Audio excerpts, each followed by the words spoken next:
Bismillahirrahmanirrahim. Assalamualaikum warahmatullahi wabarakatuh. Selamat siang untuk para peserta MPLS di mana saja berada. Tentunya di rumahnya masing-masing.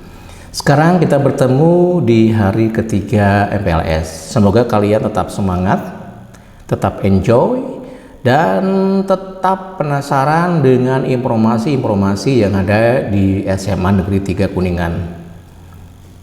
Pada saat ini, saya Awan akan menemani kalian selama 30 menit ke depan untuk mengenal budaya literasi di SMA Negeri 3 Kuningan. Mungkin kalian ada yang sudah melaksanakan literasi di sekolahnya masing-masing, baik waktu kelas 7 ataupun kelas 8. Atau mungkin ada pelaku budaya literasi di sekolah, atau bahkan ada yang menjadi duta budaya literasi di sekolah. Kalian sudah pada tahu apa itu literasi? Ya, mari kita buka lagi informasi budaya literasi. Coba kita buka Kamus Besar Bahasa Indonesia. Apa itu budaya? Kemudian apa itu literasi? Mungkin ada yang sudah tahu, silakan. Yang sudah tahu silakan tulis di baris komentar di bawah video ini. Ya betul, di antara kalian ada yang sudah tahu tuh. Baiklah, kita buka Kamus Besar Bahasa Indonesia. Menurut Kamus Besar Bahasa Indonesia, pengertian budaya itu ada 4. Yang pertama, budaya itu memiliki arti pikiran atau akal budi. Yang kedua, budaya memiliki pengertian adat istiadat. Yang ketiga, budaya memiliki arti sesuatu mengenai kebudayaan yang sudah berkembang atau beradab atau sudah maju. Keempat, budaya itu memiliki arti sesuatu yang sudah menjadi kebiasaan dan sukar diubah. Kemudian pengertian literasi menurut KBBI ada 3 pengertian. Yang pertama, literasi itu kemampuan menulis dan membaca. Literasi memiliki arti pengetahuan atau keterampilan dalam bidang atau aktivitas tertentu. Yang ketiga, literasi memiliki arti kemampuan individu dalam mengolah informasi dan pengetahuan untuk kecakapan hidup.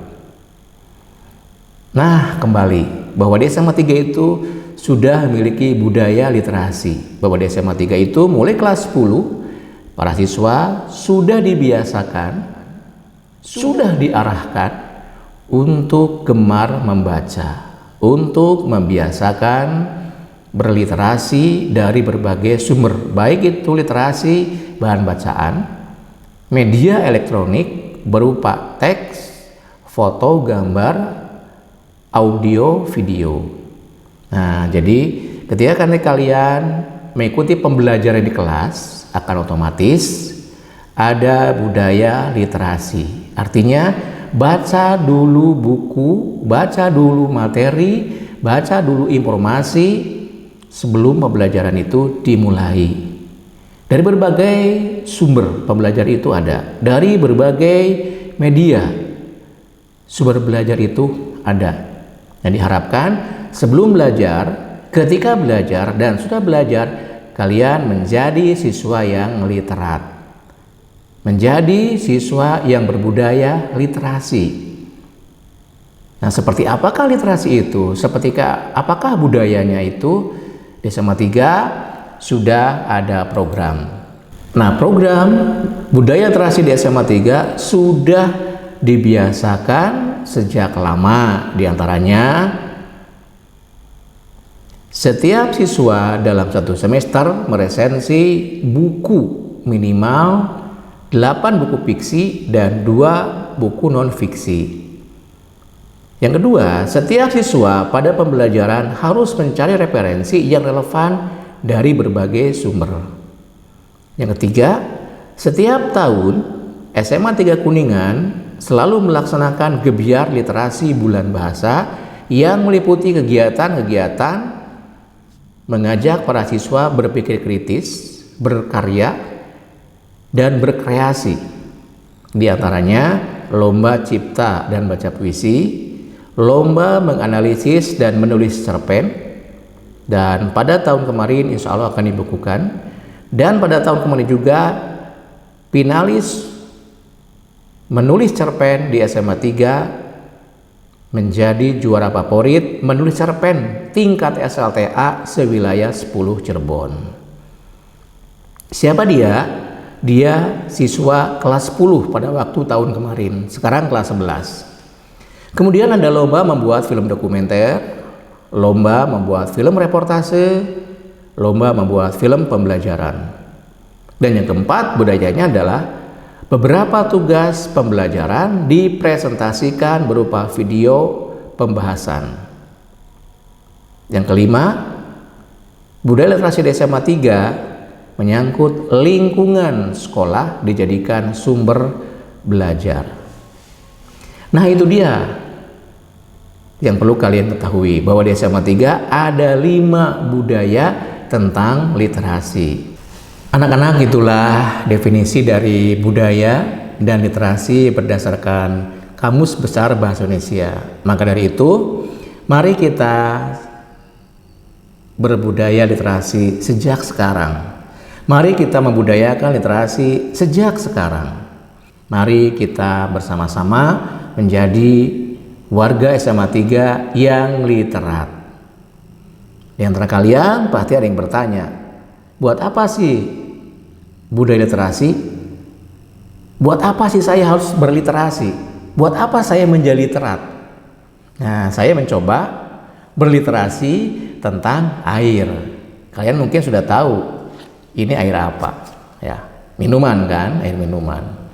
Kemudian di sini juga ada gelas. Dan saya coba, atau kita coba perhatikan, ini hasil literasi saya. Ya, ini hasil literasi saya. Saya tumpahkan atau saya tuangkan air ini ke dalam gelas.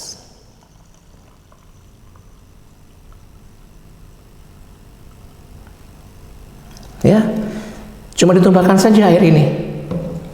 Ya, air minuman ini yang dalam botol tadi saya tumpahkan ke dalam gelas. Mungkin kalian memperhatikan, mengapa kok jadi bening begitu kan? Mengapa kok jadi bening? Kalau kalian berliterasi tentang air tadi dituangkan ke dalam gelas, akan tahu jawabannya. Nah, bagi yang tahu jawabannya, silakan tulis di baris komentar video ini. Mengapa tadi air minuman ini dituang ke gelas ini kok jadi bening warnanya? Bukan putih ya, jadi bening begitu. Maaf, ini bukan sulap. Ini bukan sulap, tetapi ini sebuah pelajaran reaksi tentang air. Saya tidak tahu, mungkin ilmu kimia atau Bapak Ibu guru kimia atau kalian yang suka dengan ilmu kimia pasti bisa menjawabnya atau bisa mempelajarinya. Maka perlunya literasi seperti ini. Ya. Baik, satu lagi. Saya simpan ya. Maaf, tidak saya minum karena tidak boleh minum dalam acara ini. Minumnya nanti saja. Ini juga ada gelas yang tadi sama sejenis. Masih air yang tadi juga ini, ya. Air yang tadi juga nih. Air warnanya masih sama, ya. Warnanya sama, air yang tadi, botol yang tadi. Saya tuangkan ke dalam gelas ini.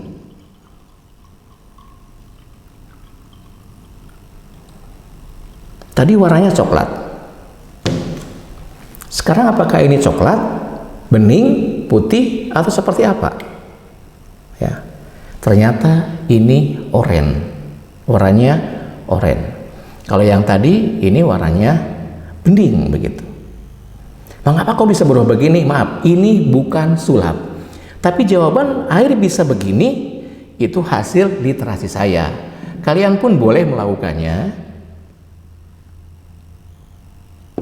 dengan konsep seperti saya tadi, dan saya tutup lagi begitu, maka akan menjadikan sebuah informasi. Nah, dari air yang tadi, dari gelas, kemudian dituangkan air tadi menjadi berubah warna, maka itulah hasil literasi. Dengan literasi kita menjadi paham, kita menjadi tahu, kita menjadi punya informasi. Nah, mungkin di hal lain akan saya jelaskan mengapa air ini ya, dari minuman ini dituangkan gelas ini menjadi bening. Mengapa ya, minuman tadi ya, yang warna coklat ini kok menjadi oranye? Begitu. Silakan kalian berliterasi sendiri. Itulah fungsinya, itulah manfaatnya, itulah gunanya berliterasi. Maka marilah kita sama-sama berliterasi dari sekarang. Apa saja yang ada di lingkungan kita akan menjadi sebuah informasi yang menarik mungkin bagi orang lain, atau bagi orang yang suka performan pada penampilan, biasanya tadi sebuah sulap ya, menjadi permainan sulap, menjadi permainan yang menarik. Tapi bagi saya yang tadi bukan sulap, bukan permainan yang menarik, tapi membuktikan bahwa hasil literasi itu ada manfaatnya dalam pembelajaran. Bisa jadi hasil yang tadi, yang ini bisa dibahas pada pembelajaran kimia. Mengapa bisa begini? Ya, kalau kalian nanti bisa menyampaikan dengan bahasa Indonesia, maka akan masuk pada pelajaran bahasa Indonesia. Apabila tadi oleh kalian terangkan dalam bahasa Inggris, mengapa proses seperti itu menjadi pelajaran bahasa Inggris, tugas bahasa Inggris, atau dengan bahasa yang lain. Maka bisa jadi dari peristiwa yang tadi, yang ini, itu akan menjawab, akan memberikan, akan membuat satu tugas untuk beberapa mapel. Nah, seperti itulah. Jadi, marilah kita coba berliterasi. Banyak yang lain lagi. Mau sudah yang lain lagi? Sudah yang lagi? Ya, tunggu saja yang nanti berikutnya. Masih banyak. Ya. Kemudian, ada lagi yang penasaran. Pak, mengapa perlu budaya literasi? Jawabannya sementara saya jawab dulu ya. Yang pertama, tuntutan keterampilan membaca pada abad 21 adalah kemampuan memahami informasi secara analitis, kritis, kreatif, dan reaktif. Contohnya seperti ini. Hasil literasi saya analisis dari berbagai sumber tentang ilmu reaksi air ini. Kemudian saya kritisi dari berbagai sumber, kemudian saya kreasikan, maka jadilah pementasan. Kalau dibilang sulap, tapi bukan, menurut saya itu bukan sulap, itu hanya biasa saja. Tapi perlu diketahui mengapa dari minuman ini, ya tinggal sedikit lagi, bisa menjadi berubah warna seperti tadi. Kemudian yang kedua, kegiatan membaca di sekolah perlu dikuatkan dengan pembiasaan membaca di keluarga dan masyarakat. Jadi kalian silakan harus rajin membaca, budayakan membaca itu. Hasil bacanya kalian sampaikan pada orang lain dalam bentuk apapun. Yang suka olahraga dengan olahraga, yang suka dengan seni tampilkan dengan seni, yang suka dengan aktivitas lain silakan. Saya mengetahui reaksi air yang tadi menjadi dua warna ini itu dari literasi teknologi informasi dan komunikasi berupa audio visual, jadi jelas, jadi rinci, jadi saya paham dan saya buktikan kebenarannya. Ya memang benar seperti tadi. Bisa kalian coba, silakan kalian cari referensi atau bahan literasi yang saya lakukan tadi tentang air minuman berubah menjadi dua warna. Nah, akan saya tayangkan beberapa video karya siswa SMA 3 kelas 10, kelas 11, kelas 12 yang ditampilkan pada lomba Gebiar Literasi Bulan Bahasa 3 tahun terakhir. Di antaranya ada film dokumenter tentang balong dalam. Ada yang tahu balong dalam? Nah, seperti apa? Mungkin kalian berpikir berbeda. Kalian berpikirnya tentang sejarah. Kalian berpikirnya tentang wisata. Kalian berpikirnya tentang alam yang indah. Kalian berpikirnya tentang ikan mas. Kalian berpikirnya tentang ikan dewa yang ada di balong dalam. Nah, inilah cuplikan karya siswa SMA 3 tentang balong dalam bentuk film dokumenter. Di sini ada model atau presenternya yaitu Jessica yang pada waktu itu kelas 12 IPA 3 yang sekarang sudah tingkat 2 di perguruan tinggi. Berpijak dan melangkah haruslah tegap, begitu kata ayahku. Siapa lagi kalau bukan kita sebagai pemuda yang mempertahankan kemerdekaan Indonesia di era ini.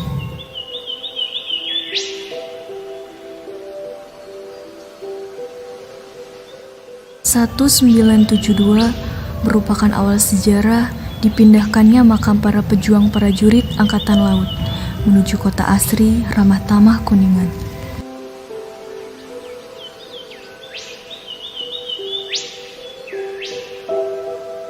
Dahulu aku pernah kesini bersama ayahku. Kini masih sama menawan dan asri. Dari airnya, suasananya, anginnya, semuanya masih sama. Kecuali kini lebih terawat dan lebih banyak fasilitas baru di dalamnya.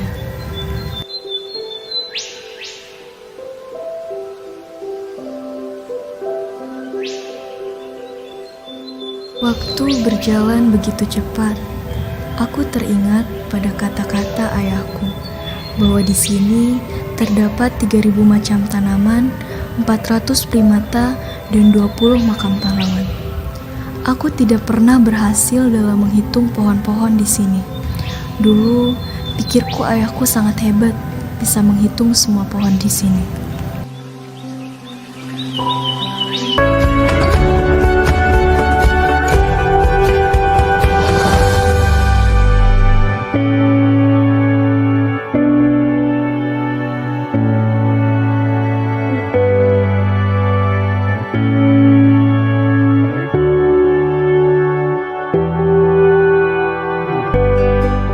Kini kutunjukkan mayat-mayat terbaring berbaris rapih di bawah nisan.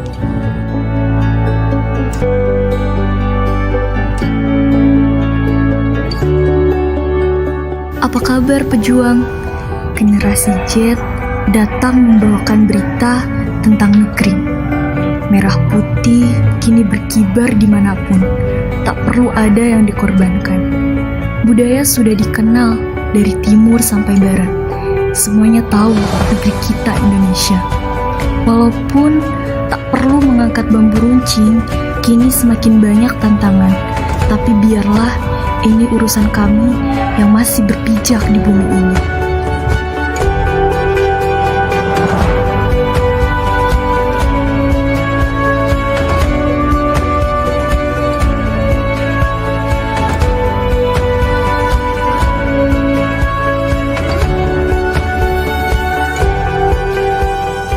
Tanpamu pahlawan, takkan ada senyuman.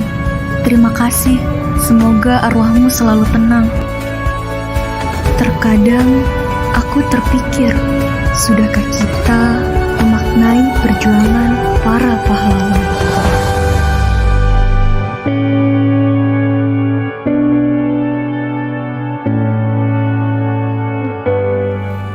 Nah anak-anak, setelah kalian simak tadi video dokumenter yang pertama, sekarang coba simak video dokumenter yang kedua yang merupakan tugas dari kegiatan pramuka yang dilaporkan dalam bentuk video. Nah inilah yang dilaporkan oleh kelas 10 tahun kemarin. Mungkin tahun sekarang pun apabila nanti ada tugas kepramukaan, maka salah satu syaratnya adalah berkunjung ke tempat bersejarah.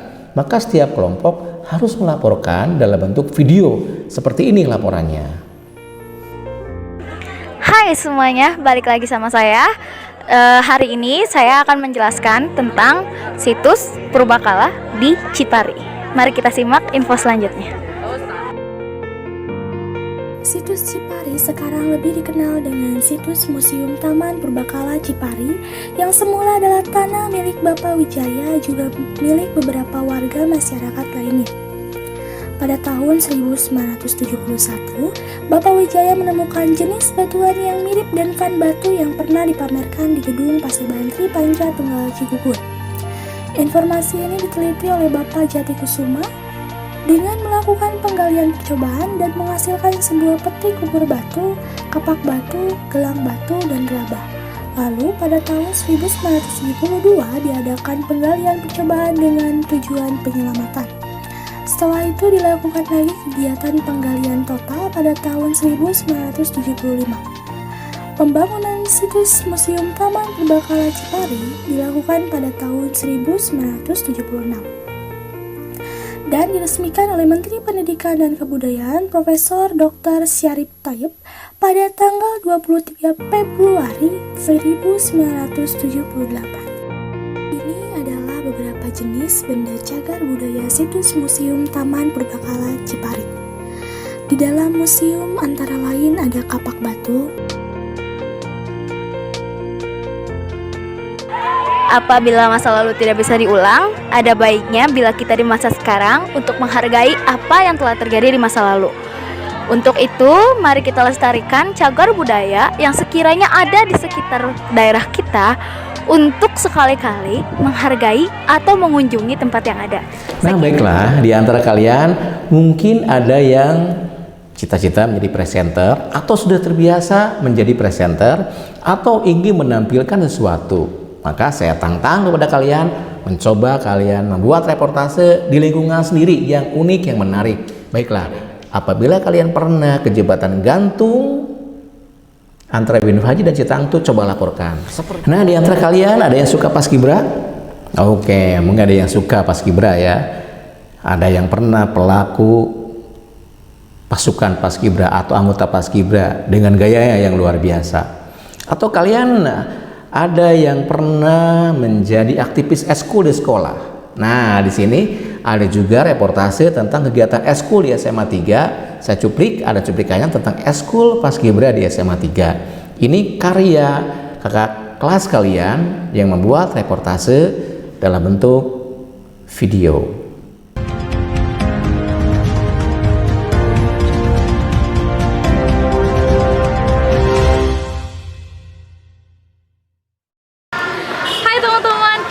Kembali lagi di acara apa ya, ini acara biasa aja sebenarnya. Kita kembali lagi sama aku Milda Hamidah. Kita lagi ada di tempat yang mana biasanya ini rutinitas anak-anak ekstrakurikuler SMA Negeri 3 Kuningan mengikuti latihan rutinnya. Ada di sini ada paskibra sama PBSS. Tapi di sini aku mau wawancara seputar eskul mereka. Gimana? Ayo ikutin terus aku ya. Nah, sekarang kita berada di SMA Negeri 3 Kuningan. Kita mau meliput kegiatan ekstrakurikuler paskibraka. Dan kita bisa lihat kegiatan-kegiatan yang ada di SMA 3 ini. Ada basket, paskibraka. Namun saya akan lebih fokus ke paskibraka. Kita lihat ya, kita liput kegiatan-kegiatannya. Oke, selain meliput, saya juga akan mewawancarai pelatih dari paskibraka. Kita bisa minta waktu sebentar dengan siapa? Dengan Aris. Kang Aris, saya pengen tahu nih sejak kapan sih paskibra itu kalau paskibra Tiga Kuningan itu adanya sejak tahun 94. Saya mau tanya lagi, kira-kira itu pembinanya siapa ya yang datang mengontrol setiap kegiatannya? Alhamdulillah kalau paskibra sih dari sekolah sangat mendukung, yaitu kalau paskibra itu adalah Pak Datang sendiri itu sendiri. Oh iya, saya pengen tahu prestasi apa aja sih yang udah pernah diraih sama kesatria SMA Negeri 3 Kuningan ini? Alhamdulillah kalau paskibra SMA Negeri 3 Kuningan yaitu banyak, terakhir kita menjuarai juara 2 se-Jawa Barat di Tasikmalaya. Terus PBB Desa terbaik kedua, variasi formasi terbaik di tingkat Jawa Barat juga, dan masih banyak prestasi-prestasi yang lainnya, khususnya di Kuningan. Alhamdulillah sebagai juara 1 gitu kalau di Kuningan. Wah, ternyata banyak banget ya Kak prestasi yang udah diraih sama kesatria ini. Jadi saya lihat gerakan-gerakannya itu benar-benar kompak. Itu sekitar berapa bulan atau berapa hari Kak latihannya? Kalau latihan seperti ini tidak instan ya, memerlukan waktu yang cukup banyak, yaitu cukup lama untuk menghadapi lomba itu. Biasanya kita persiapan itu sekitar 3 bulan sampai 4 bulan. 3 bulan sampai 4 bulan. Oke, terima kasih ya Kak. Ya, sama-sama. Sebenarnya masih banyak sekali eskul-eskul dari SMA Negeri 3 Kuningan ini. Namun saya hanya meliput 2 eskul saja. Tapi terjauh dari itu kita bisa lihat ya kualitas-kualitas ekstrakurikuler yang ada di SMA Negeri 3 Kuningan. Dan sekali lagi terima kasih buat teman-teman yang sudah mengikuti saya selama berjalan waktu demi waktu ya. Kita selalu bersama dan kita udah meliput banyak banget ekstrakurikuler yang ada di SMA Negeri 3 Kuningan. Oke, terima kasih. Saya Milda Hamidah. Wassalamualaikum warahmatullahi wabarakatuh.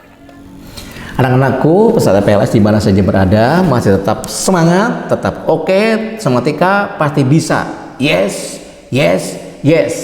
Nah, di antaranya pasti ada yang sudah penasaran, sudah ingin membuat video pembelajaran. Nah, kami waktu itu membuat lomba video pembelajaran dan setiap tugas mapel tertentu dalam bentuk presentasinya direkam sehingga menarik, sehingga informatif, sehingga komunikatif. Seperti apa? Silakan simak contoh video pembelajaran yang dibuat oleh kakak kelas kalian yang sangat luar biasa.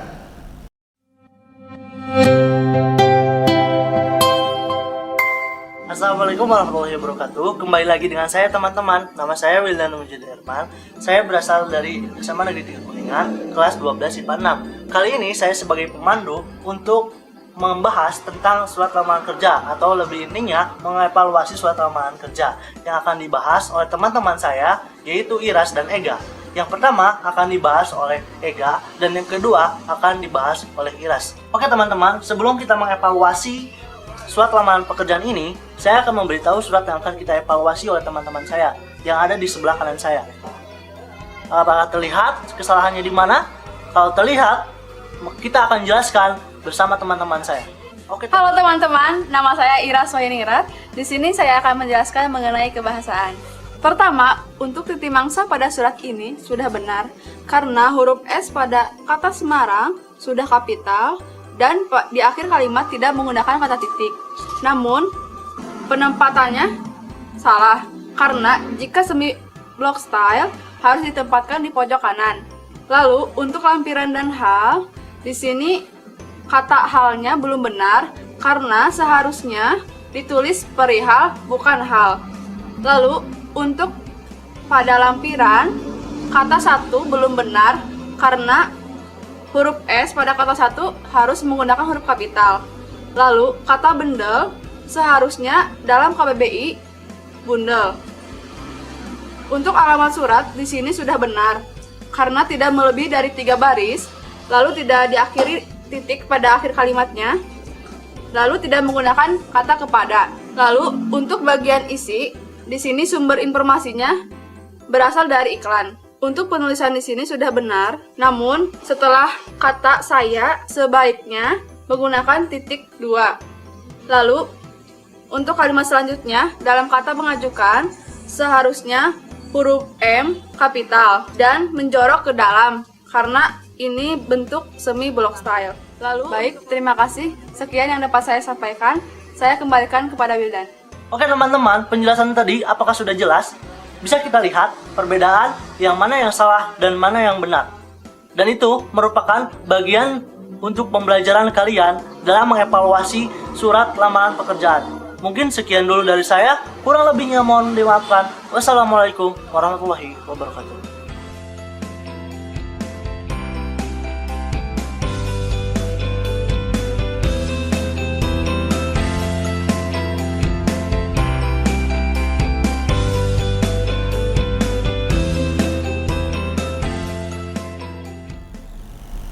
Nah, kalau yang tadi itu karya kelas 12. Nah, sekarang ada karya kelas 10. Jadi kalian jangan pesimis, oh kelas 12 dong, tidak. Kelas 12 pasti lebih bagus, pasti iya, karena punya pengalaman kelas 10, kelas 11. Nah, yang ini kelas 10. Kelas 10 pun tidak kalah baiknya. Hebatnya luar biasa. Silakan perhatikan, silakan kalian simak contoh video pembelajaran karya kelas 10 yang luar biasa.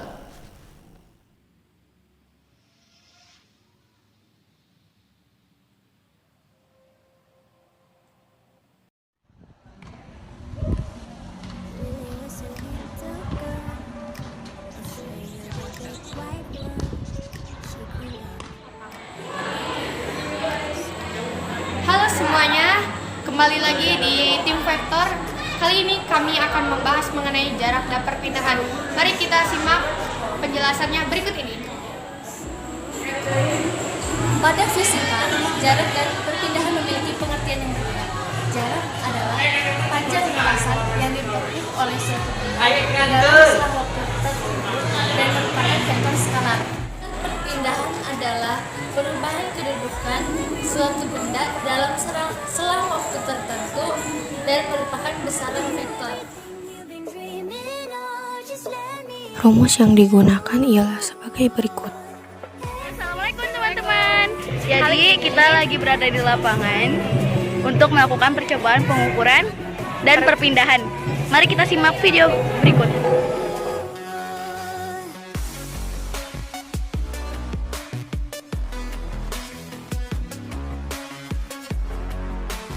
Jadi langkah yang saya lakukan pertama kali itu adalah menghitung jarak pada lapangan yang telah diketahui sebelumnya X1 dan X2-nya sebesar 12 cm jika pada buku, dan terhitung pada lapangan 1 cm di buku ternilai 1 meter pada lapangan.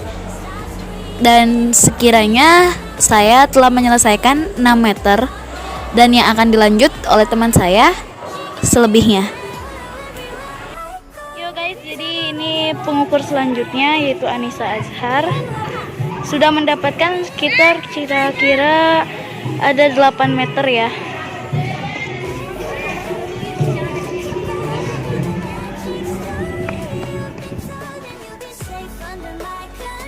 Jadi rekan saya akan mengukur sudut lapangan dengan sudut 90 derajat.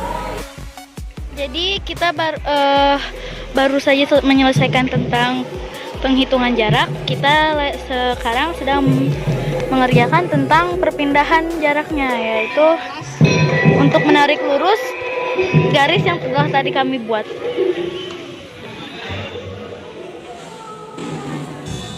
Ini adalah hasil pengukuran tim kami di lapangan.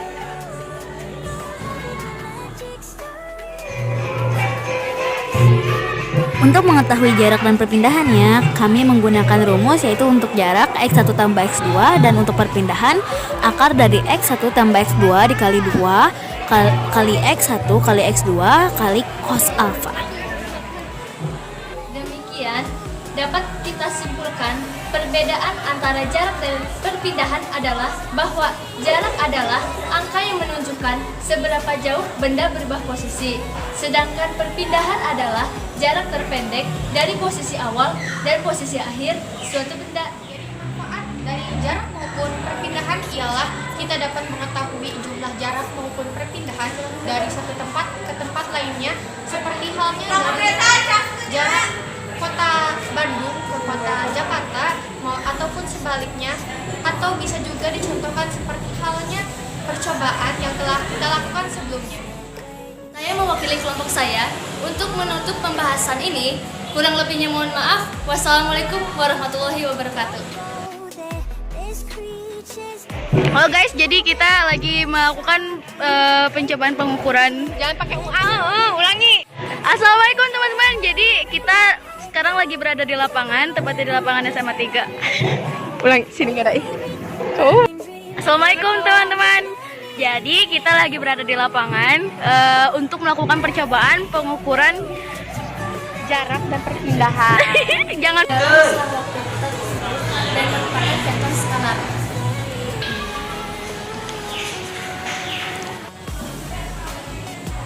Demikian, kami dapat menyimpulkan bahwa perbedaan jarak dan perpindahan adalah jarak adalah angka yang menunjukkan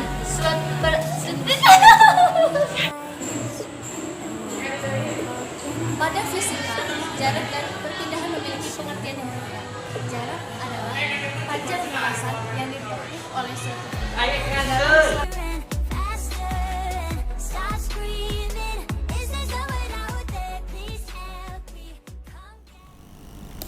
Nah, video yang barusan itu merupakan tugas dari mata pelajaran fisika untuk mempraktekkan jarak dan perpindahan. Maka saya katakan tadi di awal bahwa di SMA 3 sudah dibiasakan berbudaya literasi yang sangat menantang. Mengapa menantangnya? Karena mereka harus berliterasi dengan baik dan benar dan mencari berbagai informasi dari sumber belajar yang relevan.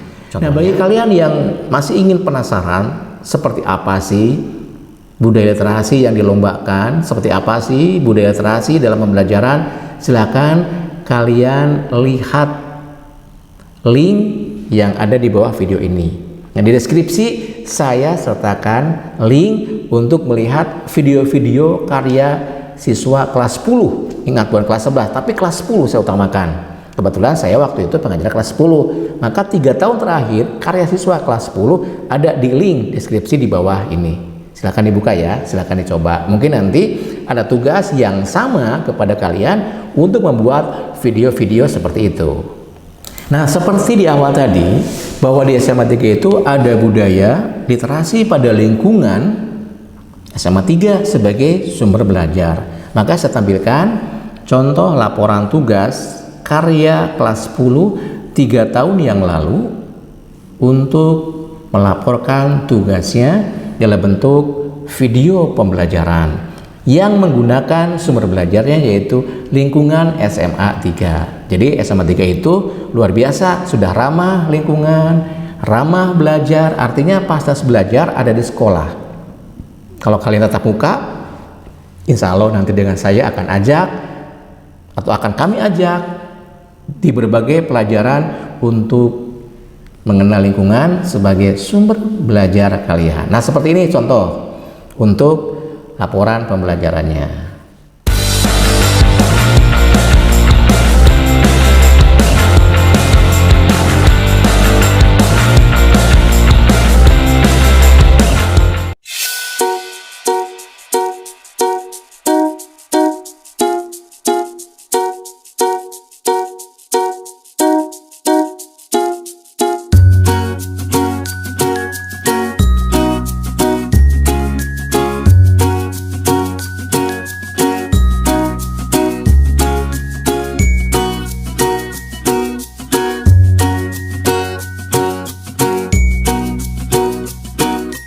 Assalamualaikum warahmatullahi wabarakatuh. Perkenalkan, nama saya Nindya Rahmadanti Alfazrin. Saya dari kelompok Pelangi. Saya di sini sebagai presenter. Perkenalkan, nama saya Indri Sapitri. Saya dari kelompok Pelangi. Di sini saya sebagai presenter. Perkenalkan, nama saya Rizda Julita Sapitri dari kelompok Pelangi. Saya di sini sebagai presenter.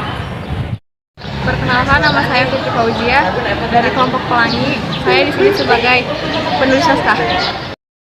Perkenalkan, nama saya Khairi Nisa. Saya sebagai kameramen.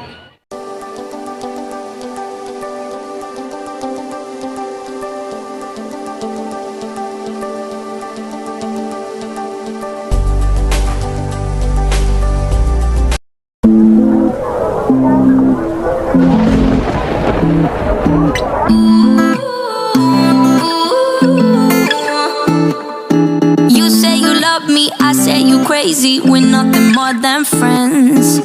You're not my lover, more like a brother. I know you since we were like 10. Yeah, don't mess it up, talking that shit. Only gonna push me away, that's it. When you say you love me, that made me crazy. Here we go again.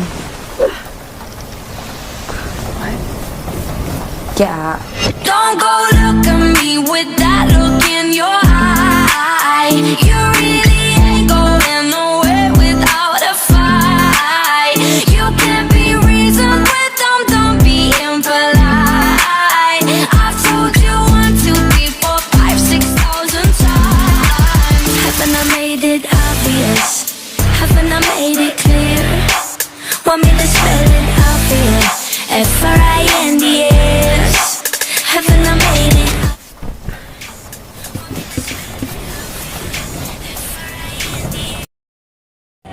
Bismillahirrahmanirrahim. Assalamualaikum warahmatullahi wabarakatuh. Nama saya Nindya Rahmadanti Alfazrin. Saya perwakilan dari kelompok Pelangi. Di sini saya akan menjelaskan tentang apa sih pengertian lidah buaya itu. Mungkin teman-teman ada yang tahu tidak pengertian lidah buaya itu secara umum? Tunggu. Bukan lidah buaya kayak gini ya. Tapi yang kayak gini nih. Oke deh, lanjut. Langsung saja, saya akan menjelaskan pengertian lidah buaya menurut KBBI dan Wikipedia. Tanaman menurut KBBI adalah tumbuhan yang biasa ditanam orang. Tanaman menurut Wikipedia adalah beberapa jenis organisme yang dibudidayakan pada suatu ruang atau media untuk dipanen pada masa ketika sudah mencapai tahap pertumbuhan tertentu. Lidah buaya menurut KBBI adalah tumbuhan termasuk famili Liliaceae, daunnya panjang seperti pedang, tebal, berdaging lembek dan berlendir yang biasa digunakan untuk obat pencuci rambut. Lidah buaya menurut Wikipedia adalah jenis tumbuhan yang sudah dikenal sejak ribuan tahun silam dan digunakan sebagai penyubur rambut.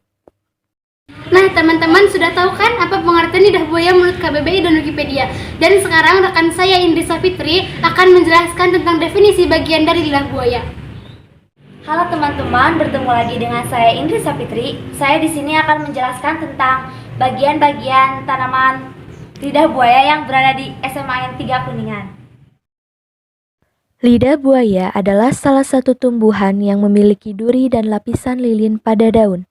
Lidah buaya dibagi menjadi 3 jenis, yaitu lidah buaya Aloe barbadensis Mill, lidah buaya Aloe ferox Mill, dan lidah buaya Aloe feribaker. Lidah buaya di SMA 3 yang kami amati termasuk jenis Aloe barbadensis Mill. Lidah buaya ini memiliki bentuk daun lebar di bagian bawah dengan pelepah bagian atas cembung. Lidah buaya jenis ini memiliki lebar daun 6-13 cm, lapisan lilin pada daun yang tebal, dan memiliki duri di bagian pinggir daun. Nah, selanjutnya adalah manfaat lidah buaya yang akan dijelaskan oleh rekan saya yang bernama Rizda Juwita Sapitri. Nah, sekarang saya di sini akan menjelaskan tentang manfaat lidah buaya. Di antara manfaat tanaman lidah buaya adalah yang pertama, sebagai produk kecantikan yang mampu mengatasi kulit kering, berjerawat, dan berminyak. Lidah buaya atau aloe vera bisa menjadi sabun muka, masker, ataupun moisturizer dengan berbagai macam merek lokal maupun luar. Yang kedua, sebagai shampoo yang berfungsi untuk menebalkan dan menghitamkan rambut. Terdapat banyak merek shampoo yang memiliki kandungan lidah buaya. Selanjutnya, lidah buaya juga dapat dikonsumsi dengan cara diolah terlebih dahulu, seperti dapat dibuat menjadi manisan, ekstrak lidah buaya, dan agar-agar. Kesan-pesan dari hasil observasi kali ini, saya mengetahui lebih banyak tentang lidah buaya, terutama dari manfaatnya. Dan pesan untuk kalian semua, siswa-siswi yang ada di sini, rawat terus lidah buaya dan lestarikan terus lidah buaya. Terima kasih teman-teman telah menyaksikan video kami. Ingatlah untuk selalu melestarikan lingkungan dan tanaman yang berada di sekitar kita. Wassalamualaikum warahmatullahi wabarakatuh.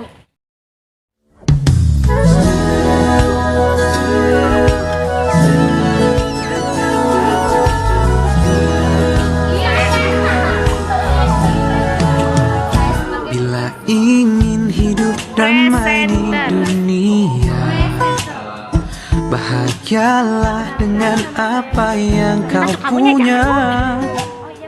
Walau hatimu merasa semua belum sempurna, sebenarnya kita sudah cukup semuanya. Bila dunia membuatmu kecewa karena semua cita-citamu tertunda, percayalah segalanya telah diatur semesta agar kita mendapatkan yang terindah. Impianmu terbangkanlah tinggi, tapi selalu pijakkan kaki di bumi. Senyumlah kembali. Nah, sudah jelaskan dari video-video tadi, dari cuplikan-cuplikan video tadi, kalian pasti tertantang. Saya juga bisa, bagus. Saya juga pasti lebih keren, bagus. Maka mulai sekarang kalian siapkan, bagi yang Androidnya memadai, ya, bagi yang Android memadai, silakan kalian pasang aplikasi untuk mengedit video.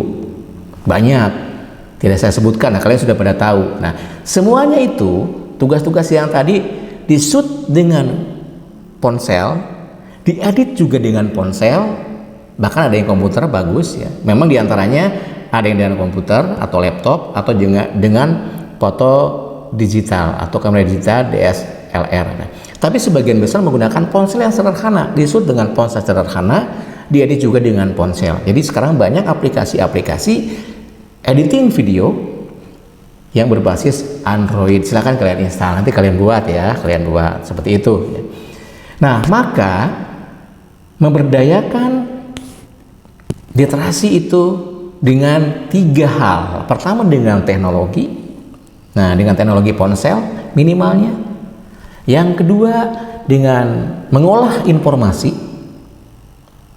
Dan yang ketiga dengan mengkomunikasikan hasil karyanya. Jadi teknologi yang ada kalian buat untuk mencari sumber-sumber informasi, kemudian diolah informasi itu menjadi informasi yang benar, yang faktual, yang menarik, yang bermanfaat bagi orang lain. Setelah jadi informasi itu, kemudian kalian sebarkan, komunikasikan kepada orang lain. Maka kalian telah berliterasi. Apa yang kalian sampaikan, satu, jangan asal bunyi, tapi harus berdasar. Silakan cari referensi yang relevan. Kemudian kalian menyampaikan informasi kepada orang lain itu yang faktual, yang fakta, yang ada buktinya. Argumennya itu berupa data, berupa bukti yang bisa dipertanggungjawabkan, bukan menyampaikan informasi yang salah atau informasi yang bohong. Nah, nanti akan bertemu dengan saya kelas 10, akan bertemu dengan saya nanti di pembelajaran, maka kalian akan saya ajak membuat karya yang penuh literasi. Mengapa literasi? Setiap kalian menyampaikan sesuatu, jangan lupa definisikan dulu. Nah, definisi itu harus bersumber dari Kamus Besar Bahasa Indonesia. Seperti di awal tadi, apa itu budaya, apa itu literasi? Maka saya katakan budaya berdasarkan KBBI apa, literasi berdasarkan KBBI apa. Maka saya berliterasi tentang definisi berdasarkan kamus. Nanti kalian pun sama seperti itu ya. Jangan lupa teknologi kalian kuasai, informasi kalian olah dengan benar, dengan baik, dan komunikasikan kepada orang lain juga dengan menarik, sehingga kalian literasinya keren. Siap ya? Oke, kalau siap, saya tunggu karyanya. Nah, saya pun nunggu kalian. Kalau kalian merasa tertantang dengan materi MPLS di SMA 3 dari materi awal hari pertama sampai hari terakhir atau hari ketiga ini, coba kalian shoot, coba kalian buat editannya, coba kalian publikasikan apa saja yang ada di lingkungan kalian. Tentang apa saja boleh. Tentang daun misalnya, tentang ikan, atau tentang alam, atau tentang musim, atau tentang keindahan alam. Silakan kalian coba. Durasinya 3-5 menit, kirimkan atau upload ke YouTube akun kalian. Nanti tag kepada saya, kirimkan alamatnya, linknya di komen video di bawah ini. Siap ya? Saya percaya kalian pasti bisa. Semantika bisa. Yes. Terima kasih.